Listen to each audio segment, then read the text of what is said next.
प्रभु जीशु ख्रीष्ट अति बहुमूल्य नाम प्रभु दास भाव में आपण समस्त को आंतरिक शुभेच्छा एवं अभिनंदन जनाए। बाइबल सोसाइटी ऑफ इंडिया तरफ ये कार्यक्रम में प्रभुकर वाक्य परिवेषण करने निमंते मत सुजोग दि जाइथिबारु मो प्रभु को धन्यवाद दिए। आज ध्यान निमंते शास्त्र अंशटे पढ़ा जहाँ आपण मैंने पाइबे माथ्यू लिखित सुसमाचार तार 11 अध्याय 28 पद। एठा लिखा जाए, हे परिश्रांत और भारग्रस्त लोक समस्ते मो निकटक आस मु तुम मान को विश्राम देवी। आज समय आम भाराक्रांत भारग्रस्त इतस्तत होचु, विभिन्न समस्या मध्य जड़ित हो आम व्यतिव्यस्त होचु। आ ए प्रकार एक घड़ी संधि मुहूर्त रे सदाप्रभु परमेश्वर प्रभु जीशु ख्रीष्ट आपण को आह्वान करती, हे परिश्रांत और भारग्रस्त लोक समस्ते। आज समय आम विभिन्न भारग्रस्त अटू। अनेके धार्मिक कार्यकलाप पारिवारिक बोझरे सामाजिक बोझरे अनेक विषय से माने बोझग्रस्त हो अनेक थर से माने आत्महत्या करने अनेक भूल पदक्षेप नेबाई से माने चेष्टा करिथांती। एपरि एक मुहूर्त रे प्रभु जीशु ख्रीष्ट आपण को आह्वान करती, हे परिश्रांत और भारग्रस्त लोक समस्ते मो निकटक आस मु तुम को विश्राम देवी। प्रिय बंधु, मु जाने ना आपण कौ बोझरे बोझग्रस्त अटंती। जदि आज आप जीशु निकटक आसबे से आपण सकल भार बहन करेंगे, से आपणकर समस्त बोझरू आपण को मुक्त करेंगे। से आपण को आह्वान करुँच तुमर बोझ मत दियो। से कहते तुम कौन विषय चिंतित हबार आवश्यक ना, तुम निमंते चिंता करने निमंते मु रही से आपण चिंता करती। से आपणकर बोझ नेबाई चाहती, से आपण समस्या समाधान करने चाहती, से आपण को सकल परिस्थिति उद्धार करने चाहती। आज आपण तांको कतिके आसबे कि से आपन को आह्वान करुछंती, से आपन को निमंत्रण जनाउछंती। प्रिय बंधु, एभली सौभाग्य को आपण हाथ छड़ा करिवे कि से आपन को डाकुछंती, मो कतिके आस, मो निकटक आस, मु तुमको विश्राम देवी, मु तुमर सकल भार बहन करिवी। आज आपण अनेक भार रे भाराक्रांत अटंती। परिवार बोझ आपण संभाली पारु नाहंती। आपणकर सेवा कार्यर बोझ, सामाजिक बोझ, अनेक धार्मिक बोझ, अनेक कार्यकलाप आपण व्यतिव्यस्त हो भांगी पड़ती। आपण अनेक थर चिंता करिसंती, मोर बोझ किए नेब कि, एपरि कौन व्यक्ति अच्छी कि मोर बोझ को टिके कांधे था। प्रभु जीशु ख्रीष्ट जे आपण को प्रेम करती, आपण को चिंतित अटंती, आपण को व्यतिव्यस्त अटंती, से आपण को कहउछंती तुमर समस्त चिंतार भार मो उपर पकाओ। आज सुजोग थिबा समय आपणकर समस्त चिंतार भार तांको ऊपर पकांतु, कारण से आपण को चिंता करती, से आपण को प्रेम करती, से आपण को मनोयोगी अटंती। तांको परि परमेश्वर किए अछि? से काली आज एवं चिरकाल समान अटंती। से जीवित परमेश्वर आपण को चाहती, आपण को बोझरे देखिबा से चाहती नहीं, आपण को भाराक्रांत होई नेहुरा होई बसिबा से चाहती नहीं। से चाहती आपण तांको कतिकी फेरी आसंतु, और से आपण को कहउछंती मो कतिकी आस, मु तुमको विश्राम देवी। से आज आपण को कहते आस, डाकिबा समय फेरी आसतु, से आपण को साहाय्य करेंगे, आपणकर बोझ हल्का करेंगे, से आपण सकल समस्या रे आपण को से साहाय्य करने प्रस्तुत अटंती। दुर्दशा काल रे, समस्या मध्य रोग मध्य विपरीत परिस्थिति मध्य आपण जो जीशु को कतिके आसबे से आपण को साहाय्य करने प्रस्तुत अछंती। मोर प्रिय बंधु, ए प्रकार कहीं आपन को केबे डाकी कि आस मु तुमको साहाय्य करी, तुम बोझ नेबी, तुम समस्या समाधान करी। केवल प्रभु जीशु ख्रीष्ट जे सामर्थ्य अटंती, जे मृत्युंजय अटंती, जे जीवित अटंती, से आपन को आह्वान करुछंती मो कतिके आस, मु तुमको विश्राम देवी। यह हूँ तांकर प्रथम आह्वान। से कहते बोझग्रस्त लोक मैंने मो कतिके आस, मु तुमको विश्राम देवी। आउ तांकर द्वितीय आह्वान अच्छी लुक तार 19 पर्व 5 पद। एटा लिखा जाए, जीशु से स्थान को आसी ऊपर को चाही तांको कहिले, जक्षियो शीघ्र ओह्लाई आस, कारण आज मते अवश्य तुम घरे रहिबाक हबो। एठारे तांकर द्वितीय आह्वान। से कहते आस मु तुमको परित्राण देवी। से कहते शीघ्र ओह्लाई आस। एठारे आम देखु जड़े व्यक्ति से बांगर थिले और से गछ उपर चढ़ी थिले जीशु को देखा। से शुणी थे जीशु जड़े महान व्यक्ति अटंती, और लोक मैंने जीशु को पश्चात गमन करुँच। अनेक जीशु को पछरे धावमान होती। कथा देखि से कहूँ ये व्यक्तिटा किए, ମୁଁ ଯାଇକି ଦେଖେ। ଆଉ ସେ ଯୀଶୁଙ୍କୁ ଦେଖିବା ନିମନ୍ତେ ଗଛ ଉପରେ ଚଢ଼ିଲେ। ଆଉ ପ୍ରଭୁ ଯୀଶୁ ଖ୍ରୀଷ୍ଟ ସେ ସ୍ଥାନକୁ ଆସି ତାଙ୍କୁ କହୁଛନ୍ତି, ଯକ୍ଷିୟ ଶୀଘ୍ର ଓହ୍ଲାଇ ଆସ, କାରଣ ଆଜି ମୋତେ ଅବଶ୍ୟ ତୁମ ଘରେ ରହିବାକୁ ହେବ। ସେ ବ୍ୟକ୍ତି ଜଣକ ଯୀଶୁଙ୍କୁ ଗଛ ଉପରୁ ଦେଖି ଚାଲିଯିବା ପାଇଁ ଚାହେଁ, କିନ୍ତୁ ଯୀଶୁ ଚାହାନ୍ତି ତାଙ୍କ ଘରକୁ ଯିବା ପାଇଁ, କାରଣ ପ୍ରଭୁ ଯୀଶୁ ଖ୍ରୀଷ୍ଟ ତାଙ୍କୁ ପରିତ୍ରାଣ ଦେବା ପାଇଁ ଚାହାନ୍ତି। ଲୁକ 19:10 ଦେଖିବେ ଲେଖାଯାଉଛି, କାରଣ ଯାହା ହଜିଅଛି ତାହା ଖୋଜି ରକ୍ଷା କରିବାକୁ ମନୁଷ୍ୟ ପୁତ୍ର ଆସିଅଛନ୍ତି। ପ୍ରଭୁ ଯୀଶୁ କାହିଁକି ଆସିଛନ୍ତି? ଯୀଶୁ ଆସିଛନ୍ତି ହଜିଥିବା ଲୋକମାନଙ୍କୁ ଖୋଜିବା ପାଇଁ, ହଜିଥିବା ଲୋକମାନଙ୍କୁ ଉଦ୍ଧାର କରିବା ପାଇଁ। ଆଉ ପ୍ରଭୁ ଯୀଶୁ ତାଙ୍କ ଘରକୁ ଯାଇକି କହୁଛନ୍ତି, ଆଜି ଏ ଘରେ ପରିତ୍ରାଣ ଉପସ୍ଥିତ ହୋଇଛି। ମୋର ପ୍ରିୟମାନେ, ଯୀଶୁ ଯେବେ ଆପଣଙ୍କ ଘରକୁ ଆସିବେ ସେ ଆପଣଙ୍କୁ ପରିତ୍ରାଣ ଦେବେ, ସେ ଆପଣଙ୍କୁ ମୁକ୍ତି ଦେବେ, ସେ ଆପଣଙ୍କର ବନ୍ଧନ ସବୁରୁ ଆପଣଙ୍କୁ ମୁକ୍ତ କରିବେ। ପ୍ରଭୁ ଯୀଶୁ ଖ୍ରୀଷ୍ଟ ଆପଣଙ୍କୁ ମୁକ୍ତି ଦେବା ପାଇଁ ଚାହାନ୍ତି, ଆପଣଙ୍କୁ ପରିତ୍ରାଣ ଦେବା ପାଇଁ ଚାହାନ୍ତି, ଆପଣଙ୍କୁ ଉଦ୍ଧାର କରିବା ପାଇଁ ଚାହାନ୍ତି। ତାହା ସମ୍ଭବ ଯେତେବେଳେ ସେ ଆପଣଙ୍କ ଘରକୁ ଆସିବେ। ସେ ଆପଣଙ୍କୁ ନିମନ୍ତ୍ରଣ କରୁଛନ୍ତି, ମୁଁ ତୁମ ଘରକୁ ଆସିବି କି?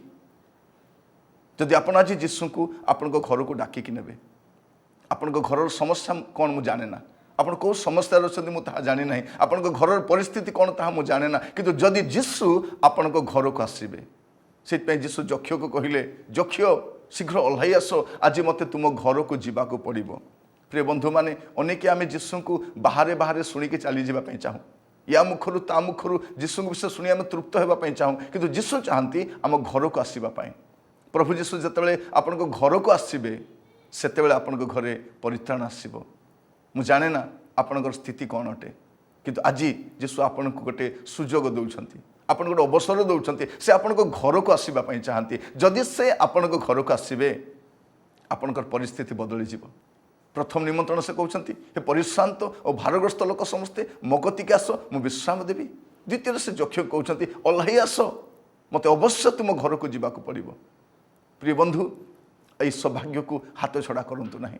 ଆଜି ଯୀଶୁଙ୍କୁ ଆପଣଙ୍କ ଘରେ ସ୍ୱାଗତ କରନ୍ତୁ, ନିମନ୍ତ୍ରଣ ଦିଅନ୍ତୁ। ଯୀଶୁ ଯେବେ ଆସନ୍ତି ଘରର ପରିସ୍ଥିତି ବଦଳିଯାଏ। ବାଇବେଲରେ ଲେଖାଯାଏ, ପ୍ରଭୁ ଯୀଶୁ ଖ୍ରୀଷ୍ଟ ଗୋଟେ ବାହାଘରେ ଥିଲେ, କାନାର ବାହାଘରେ। ସେଠି ଦ୍ରାକ୍ଷାରସ ସରିଗଲା, କିନ୍ତୁ ପ୍ରଭୁ ଯୀଶୁ ଯେବେ ଥିଲେ ଦ୍ରାକ୍ଷାରସ ସରେନି, ପୁଣି ଥରେ ଆଶୀର୍ବାଦ ଆସେ।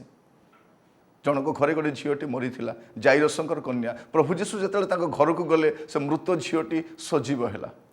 ଯୀଶୁ ଆପଣଙ୍କ ଘରେ ଆସିବା ଦରକାର। ପ୍ରିୟ ବନ୍ଧୁ, ଆପଣଙ୍କ ଘରେ ପଇସା ଅଛି, ଆପଣଙ୍କ ଘରେ ଅନେକ ବିଷୟ ଅଛି, ଅନେକ ଫର୍ଣ୍ଣିଚର ଅଛି, ସୁନା ଅଛି, ଗହଣା ଅଛି, ଏସବୁ ଆପଣଙ୍କ ସମସ୍ୟାର ସମାଧାନ ନୁହେଁ। ଜୀବିତ ଈଶ୍ୱର ପ୍ରଭୁ ଯୀଶୁ ଖ୍ରୀଷ୍ଟ ଯେତେବେଳେ ଆପଣଙ୍କ ଘରକୁ ଆସିବେ ଆପଣଙ୍କ ଘରର ସମସ୍ତ ସମସ୍ୟା ସମାଧାନ ହେବ। ଅନେକ ଥର ଆମେ ଯୀଶୁଙ୍କୁ ଗେଷ୍ଟ ଭାବରେ ଡାକୁ ଆଉ ଗେଷ୍ଟ ଭାବରେ ପଠାଇ ଦେଉ, କିନ୍ତୁ ସେ ଆମ ଘରେ ରହିବା ପାଇଁ ଚାହାନ୍ତି, ସେ ଆମ ସହିତ ରହିବା ପାଇଁ ଚାହାନ୍ତି। ଆପଣ ଚାହାନ୍ତି କି ତାଙ୍କୁ ଆପଣଙ୍କ ଘରକୁ ଡାକିବା ପାଇଁ? ଥରେ ଆପଣଙ୍କ ଘରେ ତାଙ୍କୁ ନିମନ୍ତ୍ରଣ ଦିଅନ୍ତୁ, ଥରେ କୁହନ୍ତୁ, ହେ ପ୍ରଭୁ ଯୀଶୁ ଆପଣ ମୋ ଘରକୁ ଆସନ୍ତୁ। ଯେତେବେଳେ ସେ ଆପଣଙ୍କ ଘରକୁ ଭିଜିଟ୍ କରିବେ ଆପଣଙ୍କ ପରିସ୍ଥିତି ବଦଳିଯିବ। ପ୍ରିୟ ବନ୍ଧୁ, ଯକ୍ଷଙ୍କ ଭଳିଆ କହିଦେବେ ଆପଣମାନେ, ଯକ୍ଷଙ୍କ ପରି ଆପଣ କହିପାରିବେ, ଆନନ୍ଦରେ କହିପାରିବେ ତାଙ୍କର ପରିସ୍ଥିତି ବଦଳିଗଲା, ତାଙ୍କ ଘରର ସମସ୍ୟା ସମାଧାନ ହେଇଗଲା, କାରଣ ସେଇ ଘରେ ପରିତ୍ରାଣ ଆସିଲା। ଆଜି ଆପଣ ଥରେ ତାଙ୍କୁ ନିମନ୍ତ୍ରଣ କରନ୍ତୁ, ହଁ ପ୍ରଭୁ ଯୀଶୁ ଆପଣ ମୋ ଘରକୁ ଆସନ୍ତୁ।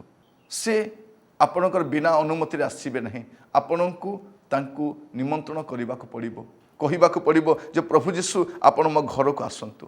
ଆଉ ତୃତୀୟରେ ସେ କୁହନ୍ତି, ଯୋହନ ତାର 7 ଅଧ୍ୟାୟ ତାର 37 ପଦ ଲେଖାଯାଏ, ଶେଷ ଦିନ ଅର୍ଥାତ୍ ପର୍ବର ପ୍ରଧାନ ଦିନ ଯୀଶୁ ଠିଆ ହୋଇ ଉଚ୍ଚସ୍ୱରରେ କହିଲେ, କେହି ଯଦି ତୃଷିତ ହୁଏ ତେବେ ସେ ମୋ ନିକଟକୁ ଆସି ପାନ କରୁ। ଯେ ମୋଠାରେ ବିଶ୍ୱାସ କରେ ଧର୍ମଶାସ୍ତ୍ରର ଉକ୍ତି ପ୍ରମାଣେ ତାହାର ଅନ୍ତରରୁ ଜୀବନ୍ତ ଜଳସ୍ରୋତ ପ୍ରବାହିତ ହେଉଥିବ। ପ୍ରିୟ ବନ୍ଧୁ, ଆପଣଙ୍କ ଆତ୍ମିକ ତୃଷା, ଆପଣଙ୍କ ଆତ୍ମିକ କ୍ଷୁଧା ସେସବୁ କେବଳ ଯୀଶୁ ହିଁ ସମାଧାନ କରିପାରନ୍ତି। ଆଉ ସେ କହୁଛନ୍ତି, ଯଦି କେହି ତୃଷିତ ତେବେ ସେ ମୋ କତିକି ଆସୁ, ସେ ମୋ ନିକଟକୁ ଆସୁ। ଆପଣ ତୃଷିତ କି? ଆପଣ ସତ୍ୟ ପରମେଶ୍ୱରକୁ ଜାଣିବା ପାଇଁ ଆପଣଙ୍କ ତୃଷା କ'ଣ? ଆଜିର ସମୟରେ ଆମର ତୃଷା କେବଳ ଜାଗତିକ ବିଷୟରେ ରହିଛି। ଆମେ କ୍ଷୁଧିତ କେବଳ ଜଗତର ବିଷୟ ନିମନ୍ତେ, ଆମେ ଭାରଗ୍ରସ୍ତ କେବଳ ଜଗତର ନିମନ୍ତେ, ଆମେ ଭାରାକ୍ରାନ୍ତ ହୋଇ ବୁଲୁଛୁ। ପ୍ରିୟ ବନ୍ଧୁ, ମୁଁ ଆପଣଙ୍କୁ କହିବା ପାଇଁ ଚାହେଁ, जदि आपण तृषित अटंती आपण तृषा केवल जीशु ही निवारण करिपारंती। से दिन से स्त्री लोकटी कहले मु जो जल देवी ताहा जदि तुमे पान करिवो तुमे आउ केबे तृषित हेबनी। मोर प्रिय माने आपणकर तृषा निवारण करिबा पय केवल जीशु ही यथेष्ट अटंती। आ से आपण को कहउछंती मो कतिकी आस मु तुमको विश्राम देवी, मो कतिकी आस मु तुमर तृषा निवारण करी। आज से आपण को डाकुचंती आपण को तृषा कौन मु जाने ना, आपण आत्मिक तृषा प्रभु को जानिबा पाई, सत्य जानिबा पाई, उद्धार पाइबा पाई, मुक्ति पाइबा पाई, आनंद पाइबा निमंते आपण क्षुदित अटंती, आपण तृषित अटंती। आपण जीशु को कतिकी आसंतु आ प्रभु जीशु आपण को कहउचंती मो कतिकी आस मु तुमर तृषा निवारण करी। प्रिय बंधु प्रभु जीशु ख्रीष्ट आपण को निमंत्रण करने समय हाथ छड़ा करंतु नहीं। त्राणकर्ता प्रभु जीशु ख्रीष्ट आपण को निमंत्रण करुछंती, कहउछंती पुओरे झिओरे मो कतिकी आसे।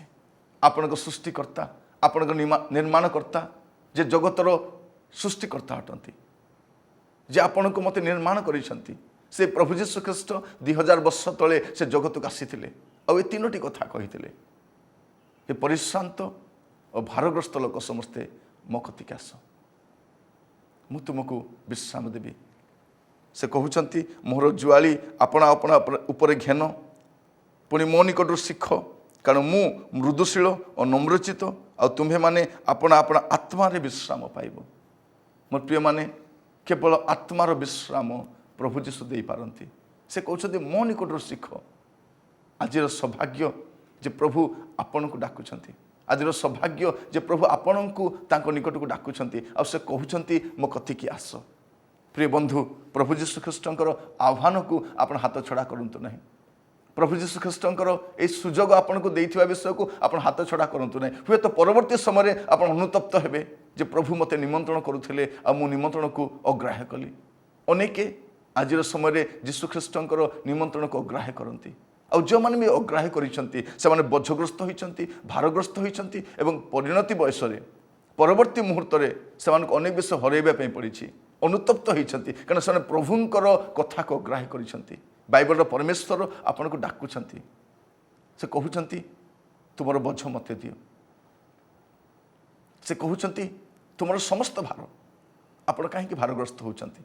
आज अनेक कहउछंती मोर बोझ बहिबा निमंते केही नाही, मते साहाय्य करिबा पई केही नाही।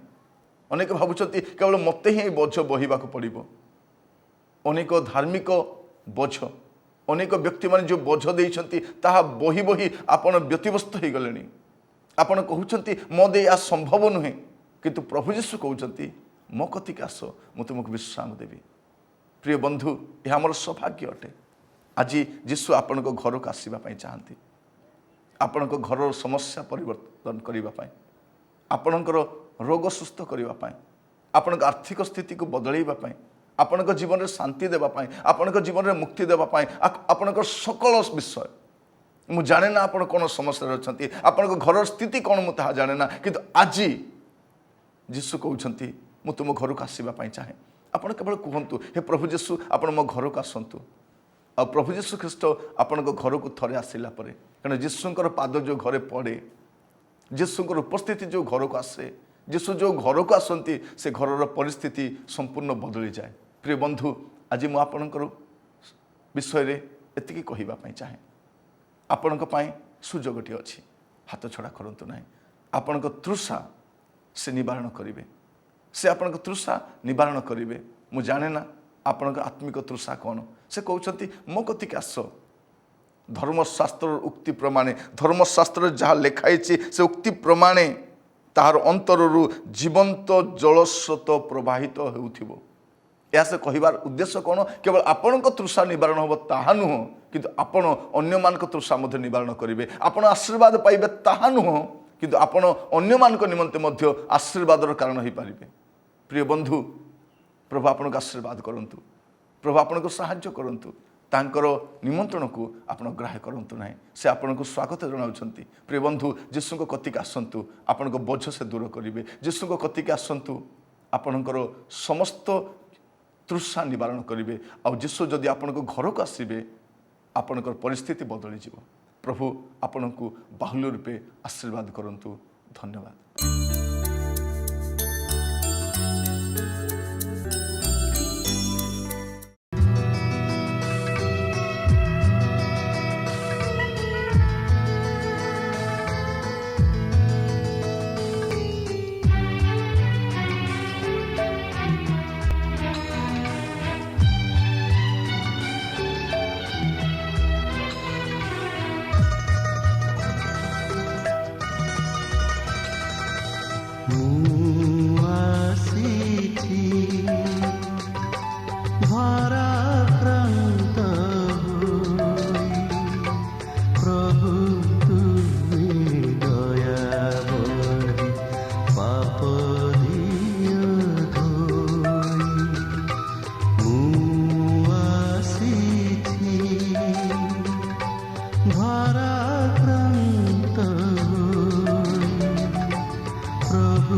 प्रिय बंधु आज कार्यक्रम आपन को किभली लगिला जदि जीशुख्रीष्ट विषय अधिक जानापी चाहती पर्दार दि जाइथिबा ଠିକଣା ସହିତ ଯୋଗାଯୋଗ କରନ୍ତୁ।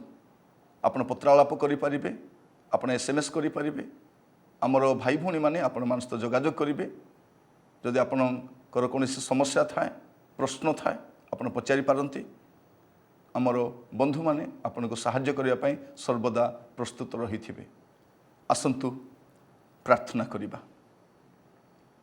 ମହାମଙ୍ଗଳମୟ ସ୍ୱର୍ଗସ୍ଥ ପିତା, ଆପଣଙ୍କ ପବିତ୍ର ନାମର ପ୍ରଶଂସା ଏବଂ ଧନ୍ୟବାଦ କରୁଛୁ। ଆଜିର ବାକ୍ୟ ନିମନ୍ତେ ଧନ୍ୟବାଦ ଦିଏ ପ୍ରଭୁ। ପ୍ରଭୁ ଆଜିର ବାକ୍ୟ ପ୍ରମାଣେ ପ୍ରଭୁ ଯୀଶୁ ଖ୍ରୀଷ୍ଟଙ୍କର ଆହ୍ୱାନକୁ, ନିମନ୍ତ୍ରଣକୁ ପ୍ରଭୁ ଗ୍ରହଣ କରିବା ପାଇଁ ସାହାଯ୍ୟ କର। ପ୍ରଭୁ ଆମେ ଅନେକ ବୋଝଗ୍ରସ୍ତ, ଭାରଗ୍ରସ୍ତ ପ୍ରଭୁ, ପରିବାରର, ଧର୍ମର ଅନେକ ସମସ୍ୟାର ବୋଝ ନେଇ ପ୍ରଭୁ ଆମେ ଆଗକୁ ବଢ଼ୁଛୁ। ଆମ ପ୍ରତ୍ୟେକଙ୍କୁ ସାହାଯ୍ୟ କର ପ୍ରଭୁ। ଯେଉଁମାନେ ଆଜିର ବାକ୍ୟ ପ୍ରମାଣେ ଆପଣଙ୍କୁ ସେମାନଙ୍କ ଘରେ ପ୍ରଭୁ ନିମନ୍ତ୍ରଣ ଜଣାଉଛନ୍ତି, ହେ ପ୍ରଭୁ ସେମାନଙ୍କ ଗୃହକୁ ଆପଣ ଯାଆନ୍ତୁ, ସେମାନଙ୍କ ପ୍ରତ୍ୟେକ ସମସ୍ୟା ସମାଧାନ କରନ୍ତୁ। ପ୍ରଭୁ ମୁଁ ଜାଣେ ନା ସେମାନଙ୍କ ପରିବାରର ସ୍ଥିତି କ'ଣ, ହୁଏତ ରୋଗଗ୍ରସ୍ତ ହୋଇପାରନ୍ତି, ଋଣଗ୍ରସ୍ତ ହୋଇଥିବେ ପ୍ରଭୁ। ଅନେକ ପ୍ରଭୁ ଆତ୍ମହତ୍ୟାର ଚିନ୍ତା ନେଇ ବଞ୍ଚୁଛନ୍ତି। ଅନେକଙ୍କ ଘରେ ଅଶାନ୍ତି, ମନମାଳିନ, ପାରିବାରିକ ସ୍ଥିତି ଭଲ ନାହିଁ ପ୍ରଭୁ। ଦୟାକରି ସେମାନଙ୍କ ପରିବାର ସ୍ଥିତିକୁ ପରିବର୍ତ୍ତନ କର। ହେ ପ୍ରଭୁ ପରମେଶ୍ୱର ମୁଁ ପ୍ରାର୍ଥନା କରୁଛି ପ୍ରଭୁ, ଅନେକଙ୍କର କ୍ଷୁଧା ଅଛି, ଆତ୍ମିକ କ୍ଷୁଧା ରହିଛି ପ୍ରଭୁ। ଦୟାକର ପ୍ରଭୁ, ଯେଉଁମାନେ ଆପଣଙ୍କ ନିକଟକୁ ଆସିବେ ସେମାନଙ୍କ କ୍ଷୁଧା ନିବାରଣ କର। ହେ ପ୍ରଭୁ ପରମେଶ୍ୱର ଆଜିର ବାକ୍ୟ ପ୍ରମାଣେ ପ୍ରତ୍ୟେକଙ୍କୁ ବାହୁଲ ରୂପେ ଆଶୀର୍ବାଦ କର। ଯେଉଁମାନେ ଆଜିର ବାକ୍ୟ ଶୁଣିଛନ୍ତି ପ୍ରଭୁ ଆଉ ସେ ବାକ୍ୟ ପ୍ରମାଣେ ପଦକ୍ଷେପ ନେବା ପାଇଁ ସିଦ୍ଧାନ୍ତ ନେଇଛନ୍ତି, ପ୍ରତ୍ୟେକଙ୍କୁ ସାହାଯ୍ୟ କରନ୍ତୁ। ଏ ପ୍ରାର୍ଥନା ଆପଣ ଶୁଣିଥିବାରୁ ଆପଣଙ୍କୁ ଧନ୍ୟବାଦ ଦିଏ। ଏ ପ୍ରାର୍ଥନାଟି ମୋର ପ୍ରାଣର ପ୍ରିୟ ଯୀଶୁଙ୍କ ନାମରେ ମାଗିଲି, ଆମେନ୍।